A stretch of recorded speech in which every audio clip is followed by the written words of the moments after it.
All right, and welcome to the very first episode of this new show I'm doing for YouTube called the Ask Drew Baird Show. So as the name suggests, what I'm going to be doing on these shows is asking the questions from you all that you really want to know the answer to. And I've really found over the last few years, and especially this year, focusing solely on PCOS, is there's not that much information out there. And since PCOS is a medical condition, you're really dealing with medical experts when it comes to PCOS, whether it's your doctor, your gynecologist, your endocrinologist. But these medical experts generally don't take the time to educate you on PCOS. They simply say either you have PCOS, take this medication, take that medication, go and lose weight, which I know is horrible advice, but they never take the time to actually educate you on, okay, well, what does having PCOS actually mean? What does PCOS actually do to your body? What can you do naturally or medically to take control of your PCOS? Because for you, having PCOS can affect you so incredibly deeply on such a personal level that it means everything in the world to you. Unfortunately, to these medical experts, you're just another client for the day. You're one of 80, so they don't really care, if I'm being absolutely honest, from the messages and the conversations I'm having with my PCOS clients or just women from all around the world who generally follow me for PCOS advice. So I am seeing that my role here is to give you that information that you're looking for, that you're searching for about PCOS, and then also help you find those answers, those natural answers, because number one, I am not a doctor. I am not a medical expert. But the reason that is absolutely fine is because I am not here to diagnose you. I am not here to medicate you. I know my boundaries. What I am here to do is give you the natural solutions, give you the information, the education, and the inspiration to help you along the way. So if you've been following my Facebook page for any amount of time now, you know that I put out so much information on PCOS, and the amount of comments I'm getting back, I just realized that there's a true desire for education. So that's what I'm doing with this video, this series. What I'm going to be doing is just getting all of your questions, collating them, and then answering them based for mostly YouTube, but then I'm going to be cutting them up and using them on YouTube as well, but on Facebook. So I really hope you enjoy this series, this show. I hope you've been enjoying all of my other content. So without further ado, let's get started. So Temi here was the first question. She says, Drew, how do you know so much about PCOS and why helping women with PCOS is so important to you? The reason I wanted to answer this question is because I feel like context is really important. Obviously, as a male, I can never have PCOS. It's not a condition that men can get. And I'm also not a doctor, which I just said earlier. So a lot of women are saying, why is this guy talking about PCOS? Why is he so passionate about PCOS? So the reason I like sharing my story is to give you that context, to give you that understanding where it makes sense. So you understand my intent for what I'm doing. And I come from a fitness background. I was a very successful personal trainer in the gym. I was a full-time personal trainer in the gym. And how to help people lose weight is simply a recipe. It's a formula. You know, I really come from more of a science background. I really love reading studies. I love reading textbooks, as you can see behind me. So I break everything down into a process. There's a recipe, just like baking a cake or making chicken schnitzel like my wife does so amazingly. There's a recipe for that. So losing weight is no differently. Getting fit is no different at all. It's a recipe you follow. For the general population, that will mean eating well regularly, exercising regularly, getting quality sleep regularly, being smart with your supplementation on a daily basis, making sure your stress isn't through the roof.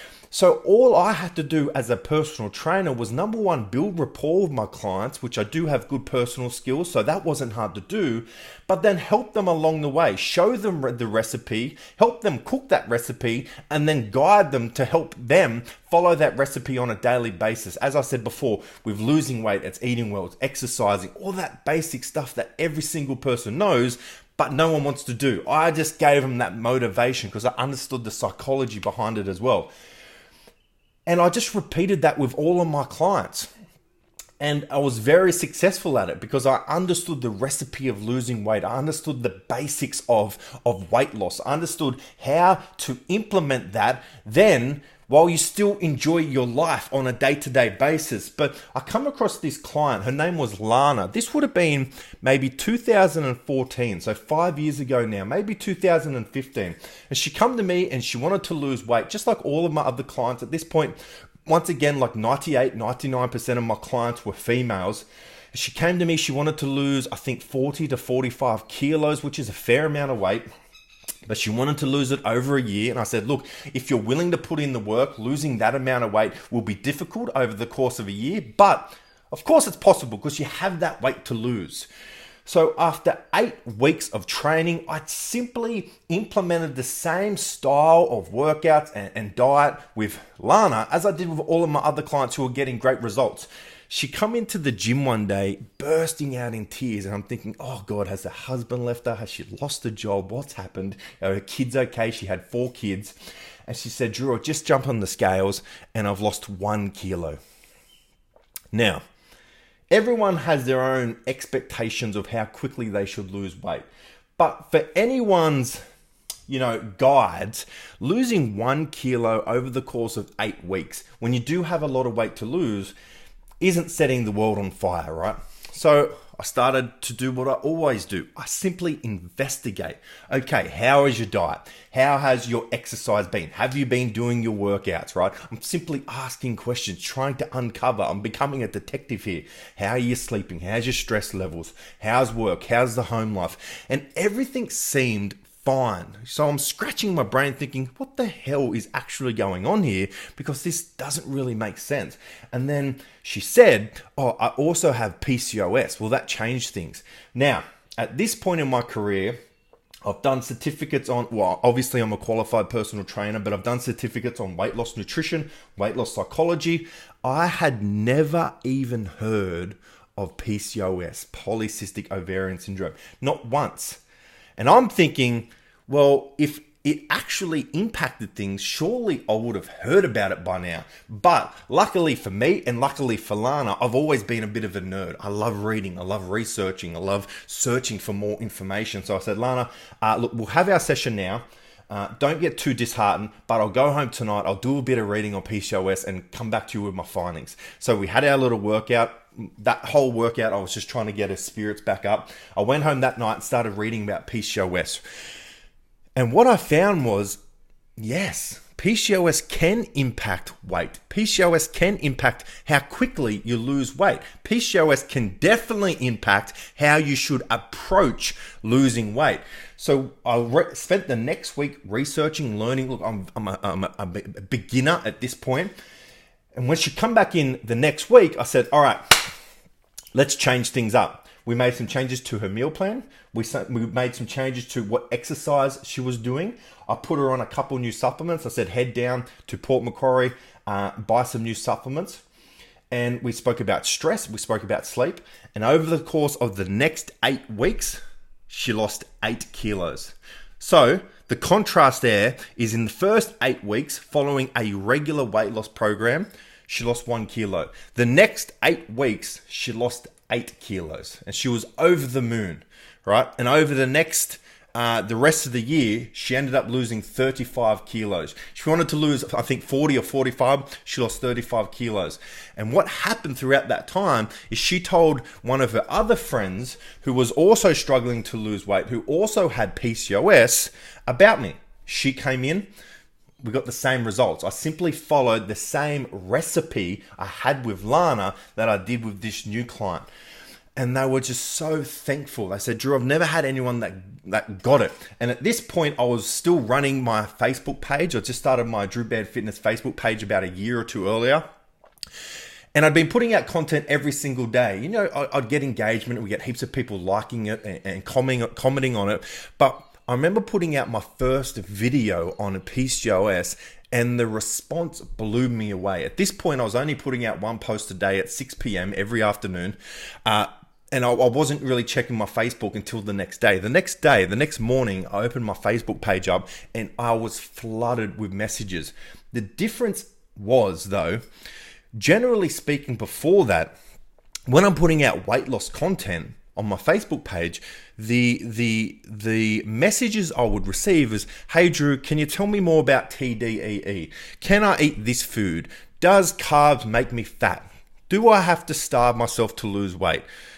Tell me about intermittent fasting. Should I do keto?" All that just basic bullshit that you hear. But when I put out this PCOS video, I was blown away by the type of messages. I was receiving messages from women I've obviously never met before who were literally pouring their heart out to me, telling me the most personal things about them dealing with excess hair growth, miscarriages, their partners leaving them due to the fact that they can't give them children, not feeling like a woman. And I was absolutely blown away. I wasn't ready for it. But that made me realize that, well, here's a group of people that really just appreciate I spent an hour putting out a PCOS video. So that led me over the next 1 or 2 years to really start researching PCOS. I bought, multiple textbooks on endocrinology, hormonal health, hormonal balance. I bought every book you can on PCOS. I watched every PCOS seminar on YouTube. I've read every single PCOS blog there is out there on the interwebs. And I've just started filling my head with all of this knowledge around PCOS. And then, because I started putting out more content on PCOS, on my weight loss program at that point, we were starting to get an influx of women with PCOS joining the program. And then I started working with hundreds of women with PCOS because our program at the time had 2,000 or 3,000 members. And the more women I worked with PCOS, the more I sharpened the blade, the more I precised our method. The more I thought, okay, well, this level of carbohydrates doesn't work. Should we get down to 25%? Let's try 30%. And over the course of the few years we've been doing this, I think it's been 4 or 5 years now, I've just understood the recipe. I feel like, although I still don't know everything about PCOS because it's so complex, and I mean the medical industry still doesn't know everything about PCOS, I feel like in terms of weight loss, I feel like in terms of overall taking control of your PCOS symptoms, I've started to find the recipe now. And that's the reason I put out so much content on PCOS. I now have an entire PCOS business called Healthy PCOS, because I feel like here's a group of people who are desperate for education, information, and answers. And I feel like over the last 4 or 5 years of deeply researching this topic, I have the understanding, I have the education, and now we're creating the answers for them. So if you ever do feel like, why is this guy so passionate about PCOS? What's his intent? It's just, I feel like every human is looking for a cause greater than themselves. We start off life making sure that we can look after ourselves, financially, in terms of health, in terms of our career, and then we have families and we want to make sure they're well. I'm at that point where I do look after my family, I do look after myself, but now this is my mission in life. And maybe it's not a mission that's going to change the world. I'm not going to, positively impact a trillion people. I'm not going to, build a new community up on Mars. But I feel like this is my mission. This excites me to get out of bed, how much I can help this group of people who truly just appreciate it. And some women with PCOS are offended by the fact there's a man talking about PCOS, and that's absolutely fine. You can feel however way you want to, but I'm here to say I'm not going anywhere. As long as there's women out there with PCOS who feel like, I like this man, I can trust this man, I feel like he has the good intentions, I'm here to help. So that's the reason that PCOS is so important to me and my little journey through PCOS. So it's been going for about 5 years now. So this year, I really spent this entire year working on my healthy PCOS business. That's up and running now. And then next year, I'm expanding our product range. I've really started looking at individual symptoms and the underlying causes. So the metabolic stress, the inflammation, insulin resistance. And next year, I'm bringing out some wonderful products to really deal with the underlying root causes. Once again, that metabolic stress, that inflammation, that insulin resistance. And then also the symptoms. So, in terms of excess androgens, insulin resistance as the symptom, weight. So I'll really look forward to that. The next question is from Octavia. Can you talk about PCOS, pregnancy, and insulin resistance? How does it all work?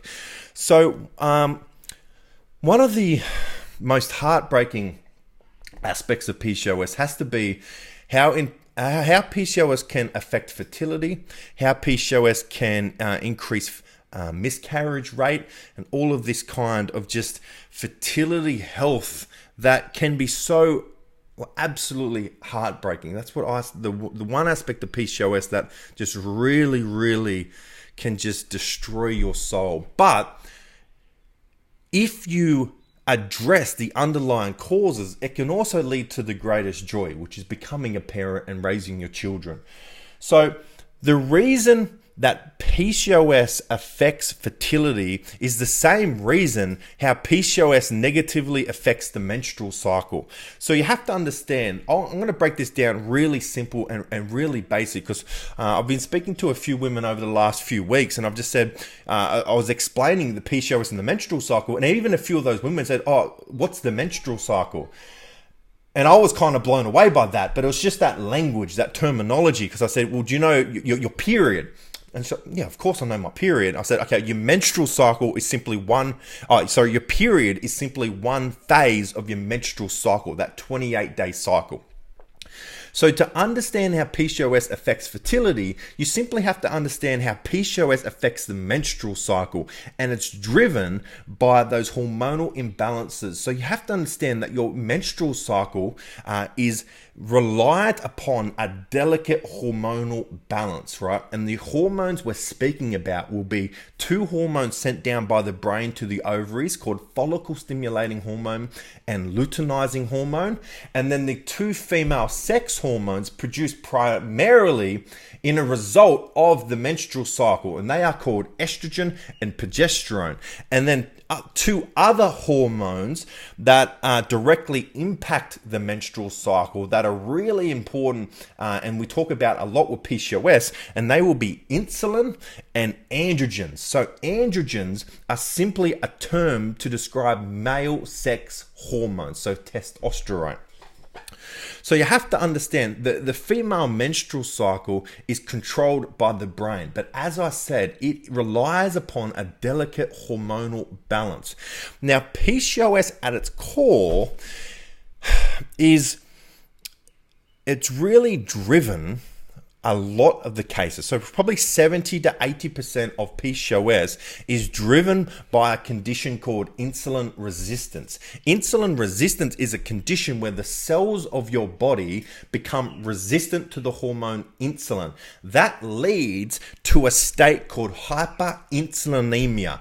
High insulinemia, insulin, high insulin. So when you have insulin resistance, it causes a high levels of insulin to be in the bloodstream, because insulin can't act on the cells like it should do in a safe and healthy environment.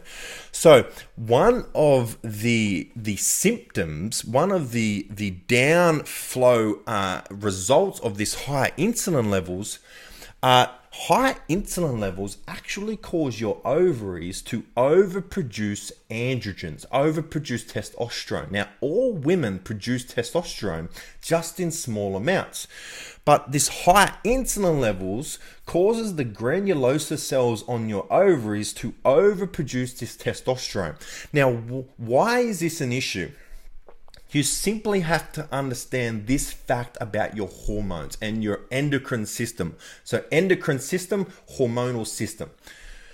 Your hormonal system is always looking for balance. It's what they call in biochemistry homeostasis. Your entire hormonal system is always looking for balance. When hormones go up, there's going to be issues. When hormones are low, there's going to be issues. When that is chronic, when it's long term, hormones always go up and down and they're always fluctuating. But when it's over a long period of time, that's when issues arise. So in women with PCOS with insulin resistance, which is causing the ovaries to overproduce testosterone, that causes issues. Chronically elevated levels of testosterone cause a range of issues for women. The issues that you can see is male-like hair growth, so hirsutism. It will be male-like baldness called androgenic alopecia, hair thinning or loss on the scalp. It will be acne. Another symptom that you can't see but you will experience is fertility issues. And the reason being is, remember those two hormones sent down by the brain, follicle stimulating hormone and luteinizing hormone? They, especially luteinizing hormone, is directly impacted by testosterone, ovarian testosterone. So when ovarian testosterone is high, luteinizing hormone is high. The issue with that is luteinizing hormone needs to be low at the start of your cycle for follicle stimulating hormone to be high, to stimulate your follicle into maturation so it can reach ovulation, which generally happens around 2 weeks from the start of your cycle. So when luteinizing hormone is high at the start of your cycle, follicle stimulating hormone cannot do its job. That means that egg is not maturing. No maturation of that egg means no ovulation, means you cannot fall pregnant. So the first way there is those hormonal imbalances will stop you having a regular cycle. That's called anovulatory cycles. Now, with miscarriages as well, the reason is at the early stage of pregnancy, you need progesterone levels to be around there. But if you're having these hormonal imbalances, once again, early pregnancy relies upon a delicate hormonal balance. PCOS, especially if it's untreated, especially if you're not doing anything naturally in terms of diet, exercise, sleep, stress, supplementation, your hormones are not inducive to a healthy state to make sure that little embryo grows into a healthy little baby, right, inside your little belly. So that is how it works. The question was, PCOS, pregnancy, and insulin resistance.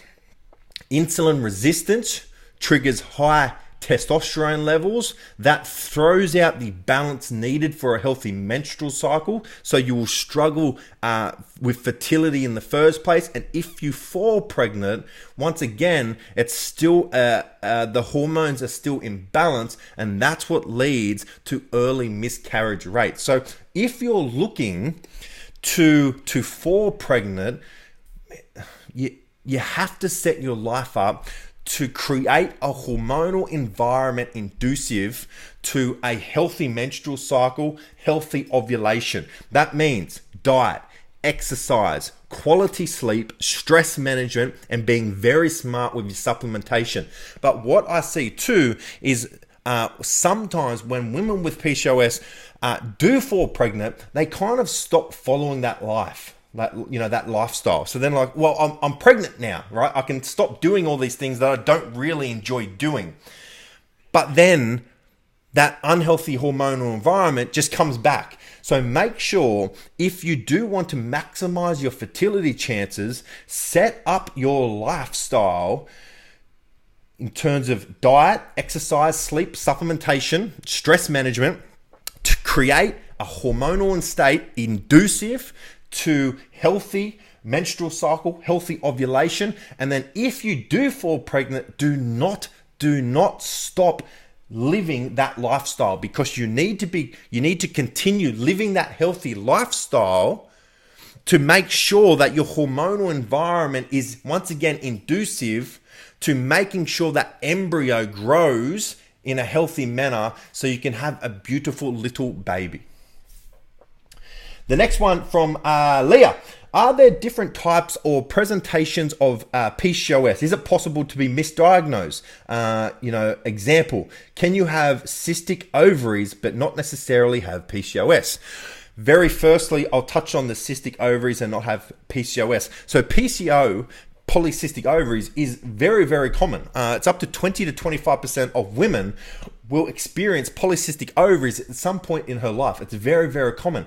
Polycystic ovarian syndrome is completely different to polycystic ovaries. So if you're speaking to anyone, especially a medical expert who confuses those two things, I want you to pull them up on that and say, hey, we're talking about completely different things. Polycystic ovaries is not polycystic ovarian syndrome. Now, the reason that being is polycystic ovarian syndrome, the diagnosis criteria is generally the Rotterdam criteria. That simply means if you meet 2 of the 3 diagnosing criteria, that is a positive diagnosis for PCOS. So those diagnosing criteria are, number 1, high androgen levels. That will be done through a lab blood test. Number 2, anovulatory cycles. So generally speaking, less than 8 cycles or 8 periods throughout an entire year. And then number 3, polycystic ovaries. So on newer machines, we're looking at 25 or more cysts in the ovaries, and on older machines, 12 or more cysts on the ovaries. So if you only need 2 out of the 3, then yes, you can have PCOS without having polycystic ovaries. But then again, you may have polycystic ovaries and have PCOS. And then thirdly, you may have polycystic ovaries and not have polycystic ovarian syndrome. So it is very important that you find a disconnect between those 3, because they're different things, right? And if you think they're the same thing, then you're going to attack them the same way, but you don't attack those 2 things the same way. And the second part of this question is, are there different types or presentations of PCOS? If we're talking about scientifically and your doctor, they will say that there isn't different types of PCOS, because in medical school, they're not taught different types of PCOS. But if you're looking at people who actually know things about PCOS in terms of, what I'm speaking about, and I know, I have a book here, Dr. Lara Bryden, she speaks about the 4 types of PCOS, is generally speaking, you can look at PCOS as 4 types of PCOS. The most common type of PCOS will be insulin resistance PCOS. Probably, I'd say 70 to maybe 75% of women with PCOS will be insulin resistance PCOS. That means that insulin resistance is really the driver of your PCOS. Generally speaking, those women will be overweight because insulin resistance makes it very, very easy to gain weight. And the way you attack that type of PCOS is by making sure you're reducing your insulin resistance. So, or in other words, increasing your insulin sensitivity, which you do that through diet, exercise, sleep, supplementation, stress management. The second type of PCOS will be inflammatory PCOS. Inflammatory PCOS is driven by inflammation. That means that if you want to attack and take control of that form of PCOS, you will be looking at doing what you can to manage and reduce your inflammation. That will show up in blood tests by the inflammatory marker CRP, C-reactive protein. The third type of PCOS will be adrenal PCOS. That means the adrenal gland is the main driver of your PCOS symptoms. How you can find if it's your adrenal glands is through lab tests, specifically the testosterone DHEA. That will show up when that's elevated. You'll know that you have adrenal PCOS. And that's mainly driven by stress. So you have to understand about your adrenals. That's where your stress hormones are created and produced, predominantly cortisol and adrenaline. Whenever your body is stressed, whenever your body is producing cortisol, it is also producing DHEA, adrenal androgens. So you will have symptoms of high androgens, high testosterone levels. But if you want to differentiate that between adrenal PCOS and insulin resistant PCOS, because remember, high insulin levels cause the ovaries to overproduce testosterone. That will show up in lab tests as total or free testosterone. The difference with adrenal PCOS, that will show up in lab tests as DHEA. And then the fourth type of PCOS will be post-pill PCOS. So coming off birth control, that can create an acute hormonal state that is PCOS related. The thing about post-pill PCOS is it won't last too long. It shouldn't last over 12 months. Once your body can come back off birth control, because remember, birth control isn't regulating your natural menstrual cycle. Birth control is mimicking your natural menstrual cycle with chemical forms of progesterone and estrogen. Once you come off birth control, basically your hormonal state has to kick back in. That might take 2 months, 1 month, if you're really lucky, 6 months, 12 months. But that hormonal state coming off the pill can basically mimic a PCOS state. So those are the 4 types of PCOS. The next question is from Jamie. What is the right diet for someone with PCOS? Well, once again, it's going to come down to what form of PCOS do you have. So the first thing here is understanding, number 1, getting a positive diagnosis for PCOS. But then number 2, finding out which presentation of PCOS do you have. Remember, is it insulin resistance PCOS?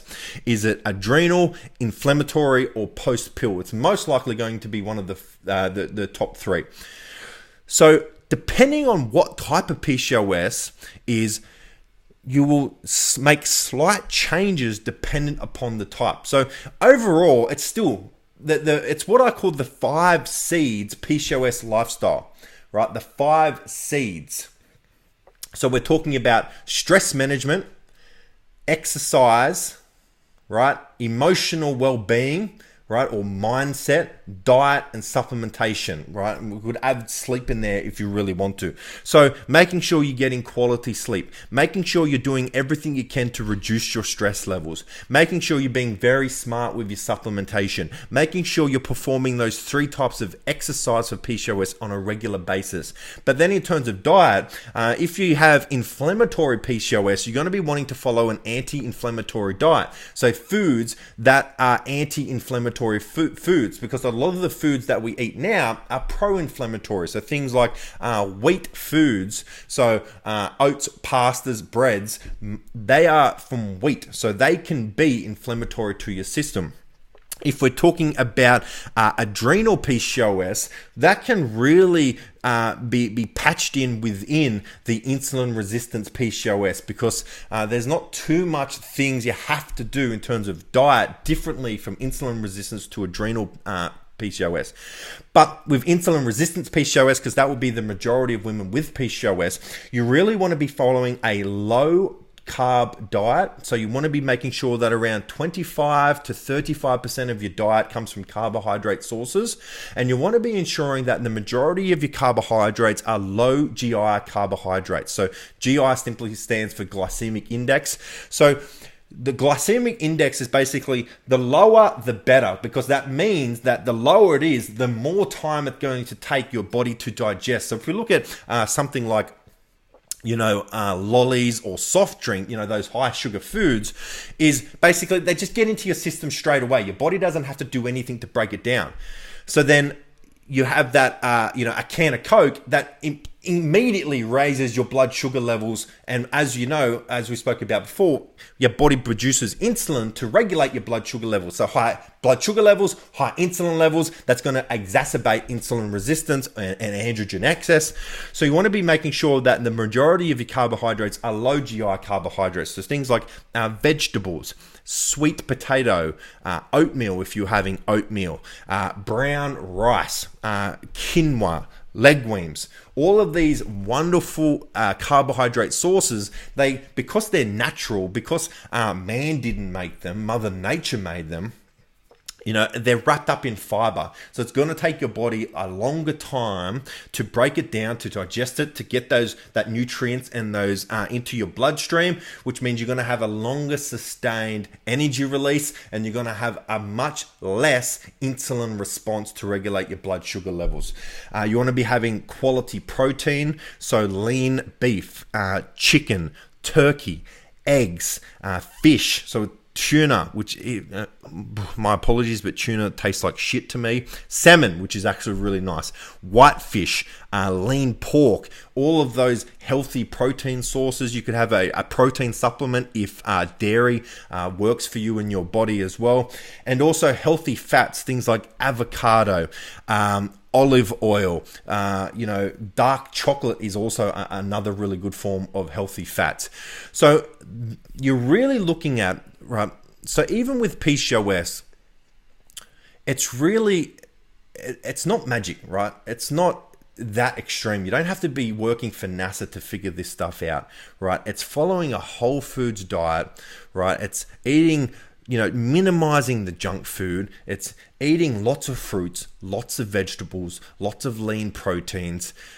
It's really that simple. The really thing you have to focus on, especially if you have insulin resistance PCOS, is the carbohydrate intake. That is the biggest thing. And the issue being is, in our society now, the majority of the foods we eat are hugely based with carbohydrates. And the reason being that is carbohydrates are cheap to make, they're cheap to manufacture, and they also taste nice. Like our palate is drawn to sugar, right? So if you think about, if we went and surveyed 100 people, what are your favorite foods? What foods do you think they're going to say? They're going to say, donuts, chips, ice cream, pasta, lasagna, all of those things, but they're all high carbohydrate food, and they're also high GI carbohydrate food. So the big issue is, if you really look at it, what's good for PCOS is exact odds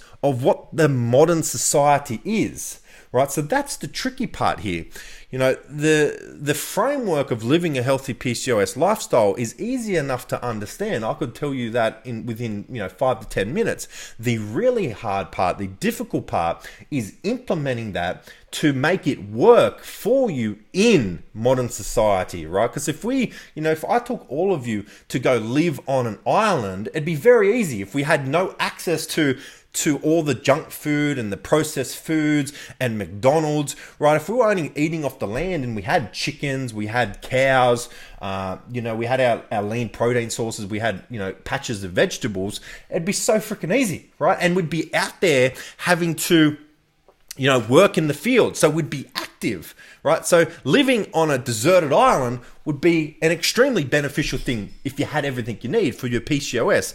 So the tricky part here is following a healthy PCOS lifestyle in a modern society that is unhealthy and really goes against everything you need to do to follow a healthy PCOS lifestyle. The next one is Sharon asks, how does PCOS change once you start peri and menopause? So perimenopause, menopause, and I mean, every woman is different. So I really can't say a blanket black and white answer like it will do this, it will do that. But generally speaking, it shouldn't change at all. So unfortunately, your PCOS won't go away once you start perimenopause and menopause. The link there is, and the reason some women can start to lean that way is because, well, if PCOS is a condition of the ovaries, but at menopause I start having a menstrual cycle, well, that solve it. The issue is PCOS is not a condition of the ovaries. PCOS is a condition of metabolic stress, inflammation, and it's really starting from the brain. So none of that changes once you go through menopause. Menopause, well, what happens at menopause? The science of menopause is basically you are born with your lifetime supply of eggs. So over the course of your reproductive years, from probably 12 or 13 up until perimenopause might start in your early 40s or 45 to 48, you basically use up all of your good eggs over a monthly thing.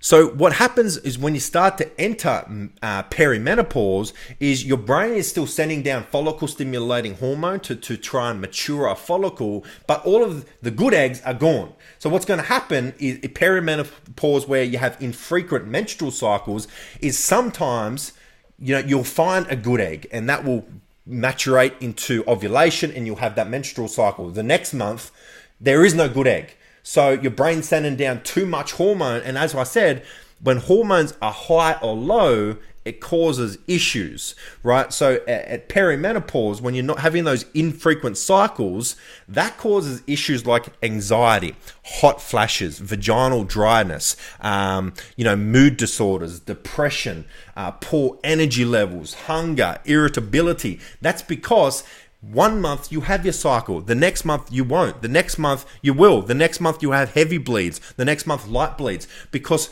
the eggs aren't there, the quality eggs aren't there, but your brain, which sends down follicle stimulating hormone at the start of your cycle to stimulate that follicle into maturation, into ovulation, is when that's not working, your brain sends down too much follicle stimulating hormone. And as I mentioned, your sex hormones like estrogen and progesterone are reliant upon a healthy menstrual cycle. So when you're not having a regular menstrual cycle, estrogen and progesterone levels are all over the place. At perimenopause, progesterone basically fades away. Progesterone is really important for stress management. So stress, your metabolism becomes far more stress reactive, and estrogen has to do all of the jobs. So estrogen levels are low, high, and that causes multiple symptoms of menopause. So how does it change? PCOS most likely will not change at all through menopause, because the mechanisms of both of those things are different. They're not reliant upon each other. Lee asked, "Hey Drew, how do you deal with people that say PCOS is caused simply by being overweight instead of PCOS causing weight gain or other metabolic issues?" It's really going to be dependent on who that person is, right? For me, there's two people here that it's really hard to deal with, right? It's hard to deal with when it's your medical expert saying these things, right? And I hear just horror stories on a daily basis from all of you. Just the advice, I put out a post on Drew Baird Fitness Facebook page, I think over the weekend, saying, what's the worst piece of advice you've ever been given about PCOS? And it was always from doctors, just go and lose weight. Losing weight will cure PCOS. That's an issue when it's coming from your medical expert. That is the person you're relying upon to help you with your PCOS. So that's a big issue. And that's the thing too. You got to think about the psychology of that relationship of you're the patient, they're the doctor. They don't want to listen to what you have to say, right? That relationship is like, if you have children, it's like you and your 5-year-old. If your 5-year-old's trying to lecture you on politics or the world, you're kind of like not really paying attention, because what do they know? They're a 5-year-old, right? It's like those freaking, you see it on Facebook, those 20-year-old life coaches. Have you ever seen that? I see this on Facebook all the time. These life coaches who are like 22 years old. What the hell could you teach me about life at 22? All right, I'm 31 now, going on 32, and I would never think about I could be a life coach, but think about the last 10 years. You just don't know what you don't know. So that's my little rant about life coaches, right? So the first issue is doctors don't want to listen to you, right? If you try and tell that doctor, no, PCOS can cause weight. Like if you've been watching my videos on Facebook, right, and your doctor says, "Oh, just go and lose weight, it will cure your PCOS," and you turn around to your doctor and say, "Well, I follow Drew Baird on Facebook, and he says that that's not true. He says PCOS is caused by metabolic stress and inflammation." Your doctor's going to be like, "Shut up, I'm not listening to you, and I don't care what he has to say." Is he a doctor? Right? They don't care. They think they're experts at everything. The issue is they're still humans, right? They're not perfect. They make mistakes. They're stressed. They're overworked.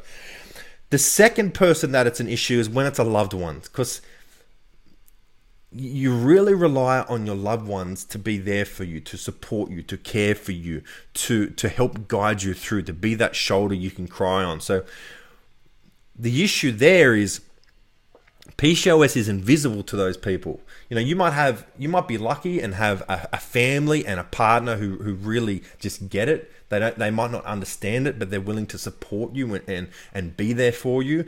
But I always see, and I speak to women on a daily basis who don't have that. Their partner doesn't get it. It's invisible to them, especially if your partner is a guy and he's just like, I don't get it. Like, I don't understand PCOS.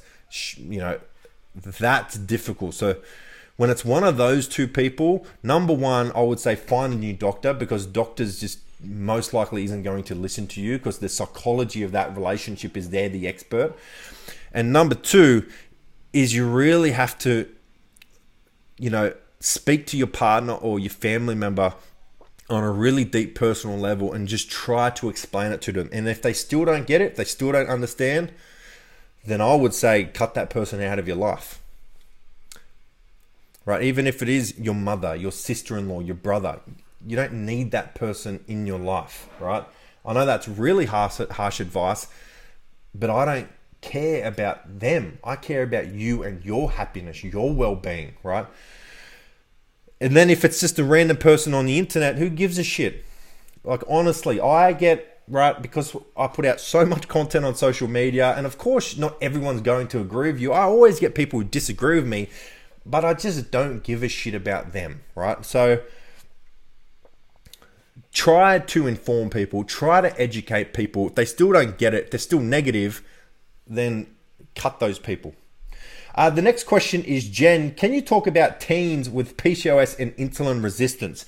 Yeah, so if you do have a teenage daughter, or you know a teenage girl with PCOS, the compounding issue is especially when you're a teenager, fitting in is so important, right? If you can remember being a teenager, because they're not too worried about finances. They're not worried about their career. They most likely don't have children yet, so they're not worried about bills, right? They're not worried about if their kid's going to run out on the street without looking both ways. The biggest things that kids worry about is their friends group, right? Are they going to be accepted? Are they going to be popular? Are they going to be liked? Will I get a boyfriend soon, right? So then having a condition like PCOS can just destroy your self-confidence. It can destroy your feeling of worthiness. It can destroy your confidence in going out there and meeting new people. It can make you feel different. It can make you feel like you don't fit in. And especially if you're being bullied, because bullying happens everywhere, but I feel like it's most prevalent within schools, right? Especially teenage people. So if you're also coupling that with being bullied because you know obvious of some of your PCOS symptoms, it can just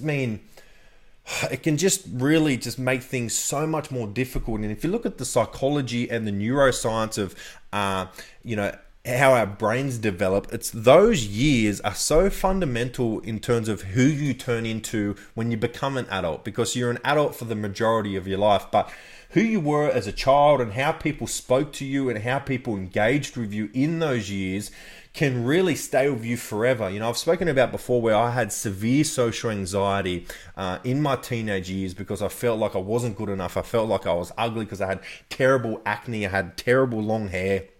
I was a string bean.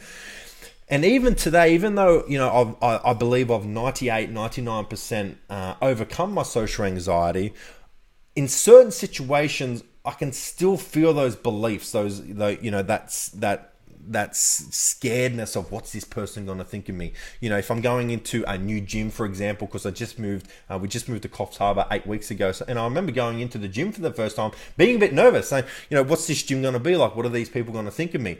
So the experiences you go through in your teenage years stick with you for your entire life, right? So all you can do is give the most support to your daughter or to this person you can, but then in terms of you need to ensure they're taking the actions to take control of your PCOS, because just as many women out there who feel lost and completely beaten down by their PCOS, there will be just as many women who are taking control of their PCOS. PCOS is not a condition you have to, feel beaten down by. It's not a condition you have to consistently lose to, right? You can take control of your PCOS as long as you understand the fundamental basics of PCOS, understand your individual type of PCOS, because PCOS is different in every single woman, and then understand what actions you need to take in terms of lifestyle. So once again, it's the same. This is the same framework, but then it's applying this framework to your specific situation. So it's, once again, diet, exercise, quality sleep, stress management, and smart supplementation, and then taking the action on a daily basis, which is the hardest part. It's hard enough understanding the education and getting the learning of PCOS and understanding how PCOS is affecting you. What type of PCOS do I have? But then by far the hardest part is taking that consistent action every single day when life throws curveballs at you, when you're feeling down, you're feeling upset, when you get bad news, when you're stressed from work, when you're stressed from school. It's continuing through every single day, right? That's the hard part. But if you can do that, you can take control of your PCOS. So what you would do for your daughter or this girl, educate her, inspire her, get her motivation levels up, understand what PCOS she has, how it affects her, create a strategy or a framework, and then make sure she does it on a daily basis. And the last one here is from Let Me Blog, which I don't know her name, but she comments a lot, so I really wanted to answer this one. Is can you share the link between PCOS, inflammation, and high cholesterol, particularly elevated LDL, low density lipoprotein cholesterol, and how to combat this, please? Well, once again, probably the two main drivers of PCOS, and this really applies to really all PCOS, is metabolic stress that then causes inflammation. So what you have to understand about inflammation is that is your immune system's response to injury. So without inflammation, you would literally die. So acute bouts of inflammation are life-saving. So it's like, when you scrape your knee, and if you've ever scraped your knee, it'll turn red and then it'll get a bit pussy, but then it'll have that hard shell, that scab. That is inflammation. That is your immune system fixing that, because over the course of the next couple of weeks, it will heal itself. It'll get better. In that case, inflammation will save your life. If we didn't have an immune system, we would literally die. We'd get the cold and die because we have nothing to fight these foreign invaders. So inflammation is wonderful, but then why is it bad in PCOS? So short, acute bouts of inflammation will save your life. The issue in PCOS is it is low-grade chronic inflammation. Chronic means long-term, right? And there's no injury there, right? You haven't hurt your ankle, you haven't grazed your knee. So now your immune system response, because it's there and it doesn't have anything to attack, and because it's always there, it then creates issues, right? And as I said, inflammation in PCOS will show up in blood tests as CRP, C-reactive protein. So if you do want to check if you have inflammation, book that in and look at your CRP levels. But in terms of cholesterol, firstly, you have to understand that cholesterol is vitally important. Cholesterol is a precursor to all sex hormones. So you use cholesterol to make testosterone, progesterone, and estrogen.